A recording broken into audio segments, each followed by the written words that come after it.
हाँ, एक नंबर।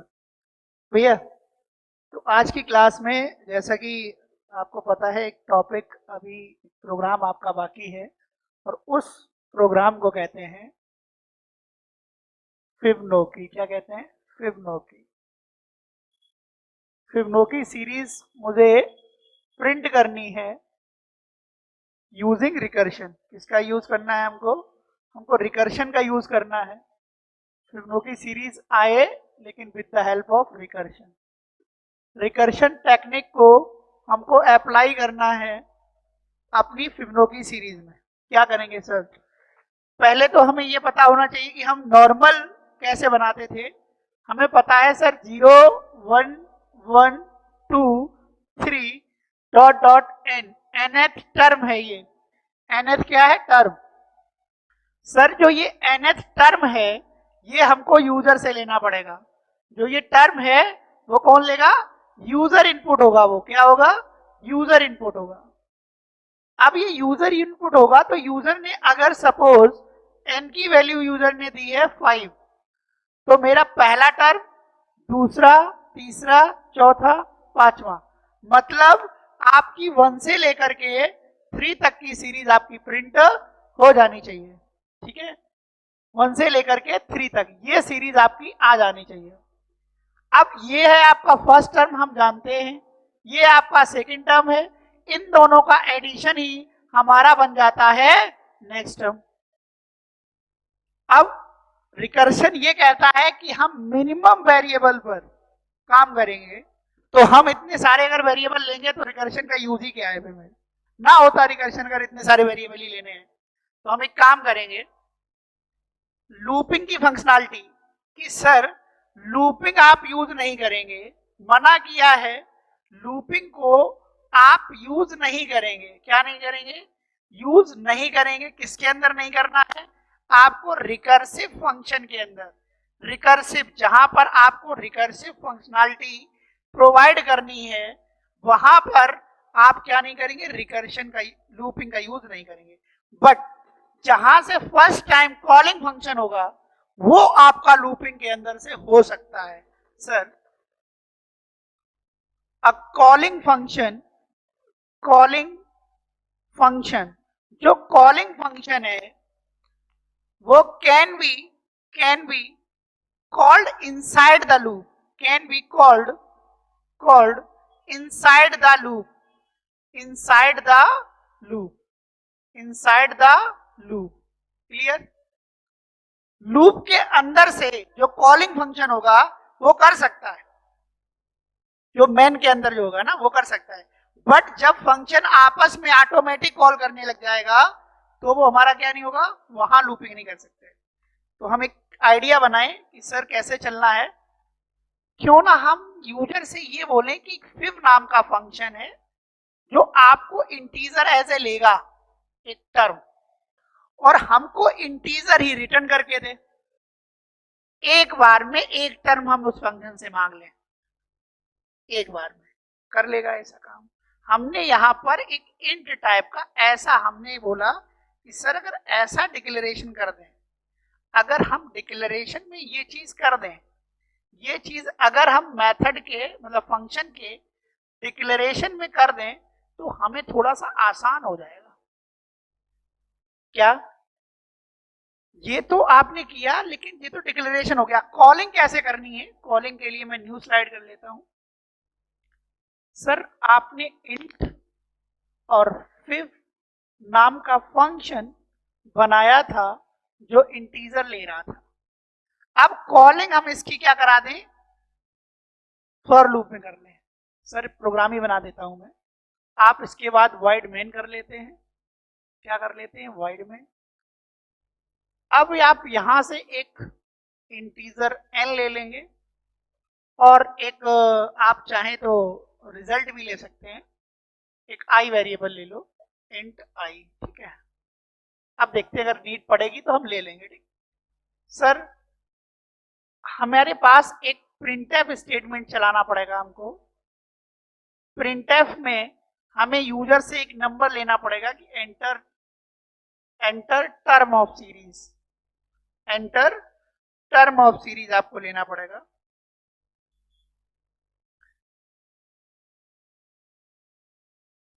ठीक है, क्या लेना पड़ेगा? Enter term of series.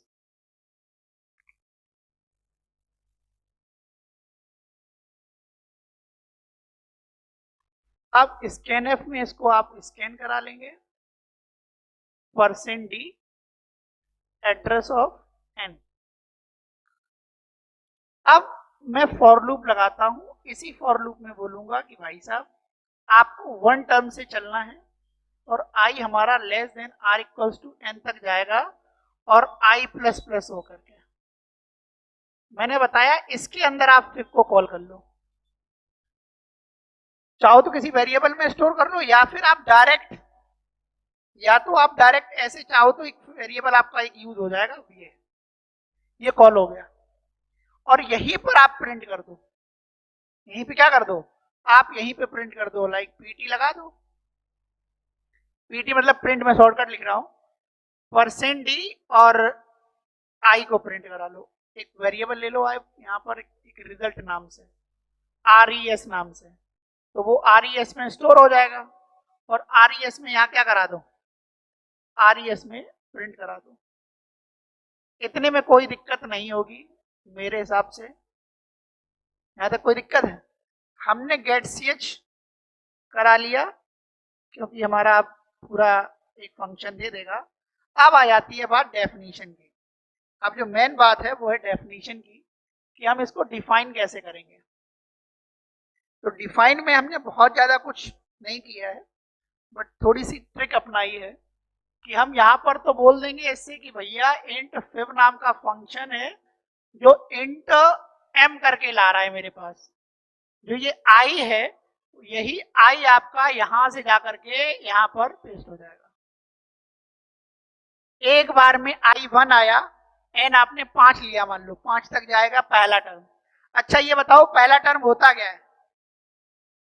0 ना, तो अगर इफ लगा दो इसके अंदर, इफ अगर हमने यूजर ने मान लो पहली ही वैल्यू दे दी या पहली ना भी दी, तो हमें पता है ना कि पहला टर्म आपका 0 होता है, तो आप अगर m इक्वल इक्वल अगर 0 है तो आप रिटर्न करा दो, क्या करा दो, रिटर्न। क्यों रिटर्न लगाना है? क्योंकि आपका इंटीजर है, वाइड नहीं है रिटर्न टाइप ना, तो आपने क्या किया, रिटर्न किया और रिटर्न में बोला है सर कि हमको रिटर्न करा दो, क्या क्या कराओगे, रिटर्न 1 सॉरी 0 करा दो। अगर m 0 है तो 0 ही रिटर्न करा दो, पहला टर्म हो जाएगा।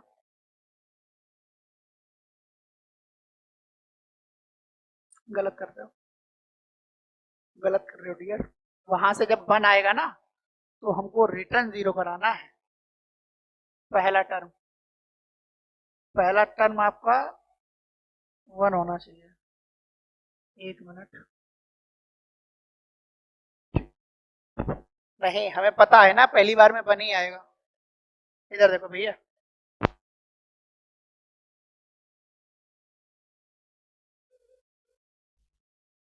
यूजर पहले ये समझ लो कि n में मेरे पास 5 है, ठीक, तो लूप तो 1 से चलेगा तो पहले फिबोनाची 1 कॉल करेगा ना, 1 कॉल जाएगा ऊपर, तो हमें ये पता है कि सर पहला टर्म आपका 0 होता है तो रिटर्न 0 कर देना है, तो रिटर्न 0 कर देना है सर। तो यहाँ पर हमारे पास थोड़ा सा मिस्टेक है कि हम यहाँ पर 0 नहीं चेक करेंगे, अगर m की वैल्यू पहली है तो रिटर्न 0 कर दो। अब समझ में आ गया होगा आपको, m पहला टर्म 0 है ना तो रिटर्न 0 कर देगा वो। अब लगा दो आप क्या, आपका एल्स इफ अगर m इक्वल इक्वल क्या है 2 है तो हमारे पास क्या रिटर्न कर दे, रिटर्न 1 कर दे।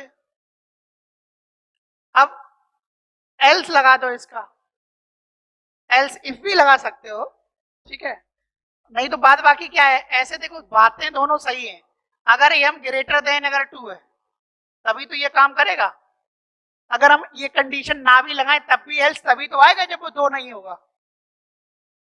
कोई पॉसिबिलिटी है क्या ये जीरो कॉल होगा? कभी नहीं होगा। हमने कॉलिंग तो यहाँ लूप तो 1 से चलाया ना, लूप हम 1 से लेकर के n तक जा रहे हैं ना, तो कहीं पॉसिबिलिटी है क्या ये जीरो आएगा m में? कभी नहीं आएगा ना सर, कोई पॉसिबिलिटी नहीं है सर। देयर एनी पॉसिबिलिटी नहीं है सर ना। तो इसलिए अगर ये लगा भी दो, अब दिक्कत क्या है, तुम नेट पे गए, नेट पे ये भी लिखा हुआ है, या किसी बुक में गए तो कहोगे सर पता नहीं सर ने क्या पढ़ा दिया। तो बात यही है, अगर मैं यहां पर ये ना भी लगाऊं तो बात यही है। अब मैं यहां पर लिख देता हूं रिटर्न, अब आ जाता है आपका काम। अब मैं यहां पहला करता हूं, देखो समझो मैं दूसरे कलर का यूज कर रहा हूं। अब मैं यहां लगाता हूं कि फिव ऑफ n-1, आपका यम है ना, m-1 plus five of n-2, m-2। अब ये हो गया कॉल। अब आपने इसको क्लोज कर दिया, हो गया कॉल। समझो मेरी बात सर?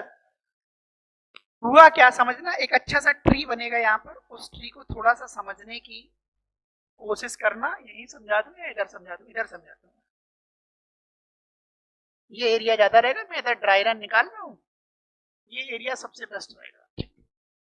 सर एक काम करते हैं कि इधर आधा पार्ट यहाँ ड्राई रन करते हैं, आधा पार्ट ये वाला पार्ट यहाँ दिखाता हूं मैं रनिंग का, ये दिखाता हूं मेन आपका मेन पोर्शन जो मेन फंक्शन चलेगा। मेन फंक्शन में आपने n की वैल्यू ली है 5, समझते जाना। आपका फॉर लूप चला है, आपका i ने बोला है 1 और i जो है वो ग्रेटर देन चला है 5 तक। भैया ये बात समझते हो कि नहीं? सर पहली बार में जो मेरा फिव कॉल हुआ था वो i मतलब 1 होगा कि नहीं होगा? समझना, जब ये भाई साहब 1 कॉल हो रहे हैं तो मुझे पता है सर यहां पर जो m की वैल्यू आएगी वो इधर देखते रहना, आपका आएगा यहाँ पर क्या, आपका जैसे ही m में 1 आएगा भैया, यहाँ क्या आएगा 1। तो बताओ जब m की वैल्यू 1 है तो रिटर्न क्या कर देगा? वो क्या इधर आएगा कुछ करने? कुछ नहीं करने आएगा सर, हमारा जीरो आ जाएगा। बात समझो मेरी, आपका जीरो प्रिंट हो गया। अब भाई साहब रिटर्न होके जीरो प्रिंट करने के बाद भाई साहब फिर से जाएंगे i प्लस प्लस करेंगे। बात बराबर है? बात बराबर है कि नहीं? अब सर मेरा इसी लूप में फिव ऑफ 2 कॉल हो रहा है, क्या हो रहा है? Five of 2। भैया मेरी ये बताओ, जब ये भाई साहब जाएंगे इसके पास, अब हमारे पास क्या हो गया? अच्छा मैंने बता रखा है कि m की वैल्यू जब 2 है तो रिटर्न क्या करना है? तो भैया बताओ दूसरा टर्म आपका 1 यहां आ जाएगा कि नहीं? अरे भाई ये रिटर्न 2 करेगा, यहां आएगी वैल्यू, रिजल्ट में आई, इसने प्रिंट कर दी। ये भी समझाना है क्या? क्लियर है सर? अब फिर से भाई साहब जाएंगे, i प्लस प्लस होगा सर। अब मेरा यहां पर हो जाएगा फिव ऑफ 3। बात बराबर है कि नहीं? सर 3 जाएगा तो 3 यहां पर आ जाएगा सर। अब सर ये भी फॉल्स हो गया, ये भी फॉल्स हो गया सर, ये वाला ट्रू हो गया। अगर ये लगा हुआ है तब भी ट्रू है, नहीं लगा है तब भी नहीं। बात समझ में आई सर? यहां आ जाते हैं। अब ये चीज मैं उधर लिख लेता हूं। पहली बार में m कितना 3 है, तो यहां बताओ 3 - 1 होगा कि नहीं होगा, और यहाँ 3 - 2 होगा। इतनी बात क्लियर है भैया? देखो मैं यहां पर लिख लेता हूं फिव 3 - 1 प्लस फिव 3 - 2। इतनी बात क्लियर? अच्छा गणित शायद हमें आती नहीं है। अच्छा ये बताओ ये आपका 2 आता है कि नहीं? ये आपका फिव 1 आएगा कि नहीं? भाई साहब पहले ये वाला कॉल होगा क्योंकि ये लास्ट में है। तो अच्छा फिव ऑफ 1 ये खुद में कॉल नहीं हो जाएगा? खुद में रिकर्शन नहीं है क्या? तो ये भाई साहब फिर से मतलब यहां पर फिव ऑफ 1 आ रहा है, 3 - 1 यहां बना रहा है कि नहीं बताओ? अब ये खुद में चला जाएगा भाई साहब m के ऊपर। बताओ रिकर्सिव, ये अब रिकर्सिव कॉल हुआ, अब रिकर्शन अप्लाई हुआ। मेरी बात नहीं समझ में आ रही है क्या? अब रिकर्शन हुआ। 2 टर्म तक तो कोई रिकर्शन ही नहीं था ना। अच्छा ये बताओ जब ये भाई साहब 1 लेके जाएंगे तो 0 मिलेगा कि नहीं मिलेगा? तो इतने की जगह रिटर्न होके आएगा, क्योंकि कॉलिंग यहां से हुई ना, तो रिटर्न कहां करेगा? यहाँ, वहां थोड़ी ना जाएगा। नहीं समझी मेरी बात? वो तो पूरे 3 पे जाएगा वहां। भैया मेरी बात नहीं, यहां आ जाएगा आपका जीरो, तो थोड़ी देर के लिए आप यहां जीरो लिख लो। अब प्लस, अब भाई साहब फिब टू ये भी तो फंक्शन है, नहीं समझ में आ रहा है सर? फंक्शन है तो टू, अब भाई साहब फिर से जाएंगे टू, फिर से जाएंगे सर। टू आया, जरा देखो जरा टू पे क्या मिल रहा है, करा लो यहां बन, नहीं समझ में आ रहा है? अच्छा दोनों जोड़ोगे तो वन नहीं आएगा क्या? अच्छा जो ये वन आया ये किसकी कॉलिंग थी, फिफ्थ थ्री की थी कि नहीं? अब पूरा हो जाएगा तो अब रिटर्न काम कर जाएगा मेरा। अब कह देगा भाई साहब अब ऐसा करो, अब वन को भेज दो। कहां भेज दो? इसके पास भेज दो। अब यहाँ प्रिंट हो जाएगा, तो देखो मेरा तीसरा टर्म वन आ गया कि नहीं? बताओ ईमानदारी से बताओ। एक एक चीज तुम्हें क्लियर हो जाएगी, ऐसा कुछ नहीं है सर। ये काम करोगे ना तो ये रखने की जरूरत नहीं है, वो दिमाग का सीन है। n-1 n-2 दोनों टर्म हो गए ना भाई, मुझे दो टर्म का एडिशन पता है। फिबोनाची सीरीज का रूल ही है कि आपके पिछले दो टर्म का एडिशन, तो एक पिछला टर्म n-1 हुआ और पिछले का पिछला, अरे जो आपका नेक्स्ट निकलता है वो आपके दो प्रीवियस टर्म ना, तो दो प्रीवियस टर्म में एक तो इमीडिएट वन होता है, दो प्रीवियस टर्म का मतलब क्या है, एक तो इमीडिएट प्रीवियस होता है, तो n-2, तो वही तो लगाया मैंने, कोई बहुत बड़ी चीज थोड़ी ना कर दी, नहीं समझ में आ रहा है? तो सर यहां पर वन आ गया समझो। अब सर हमारा फिब ऑफ 4 जाएगा, बताओ जरा जाएगा कि नहीं जाएगा? जाएगा मेरा फिब ऑफ 4 जाएगा तो 4 हो जाएगा। अब 4 डिवाइड होगा, देखना अब यहां आएगा 4-1 4-2, देखो जरा ट्री बन गया, देखो जरा सर। अब मैं इसको 1 को इरेज कर देता हूं, थोड़ी देर के लिए समझिएगा, थोड़ी देर के लिए समझिएगा सर। यहां से क्या हुआ, आपका पहले आएगा फिब, 4-1 प्लस फिब 4-2, इतनी बात क्लियर है? अच्छा ये आ जाएगा फिब 3 प्लस फिब 2, तो ये तो डायरेक्ट हमें दे देगा आउटपुट, प्लस ये फिर से टूट जाएगा, फिर से 3 जाएगा, ग्रेटर देन 2 नीचे आएगा। अब ये फिर से क्या होगा, फिब 3-1 2 और प्लस फिब 1। बात क्लियर हुई? फिब 1 पे आ गया 0 और फिब 2 पे आ गया, ये दोनों का एडिशन हुआ, कहां पहुंचा? यहां पहुंचा। मेरी बात नहीं समझ में आ रही है सर, समझो भैया। यहां पर इन दोनों का आया 1, ये वाला 1 और ये वाला 1 दोनों ऐड हो गए, नहीं समझ में आ रहा है? दोनों ऐड हो गए डियर, दोनों जब ऐड हो गए तो आपका क्या बना जाके, फिब ऑफ 4, नहीं समझ में आया? ये 1 + 1 2 हो गया, 2 पहुंचेगा तो 2 किसका है, फिब ऑफ 4 थी, ये तो जाएगा। अब रिटर्न लगेगा तो भाई साहब क्या कह रहा हूं मैं, 1 + 1 आपका 2 आ जाएगा।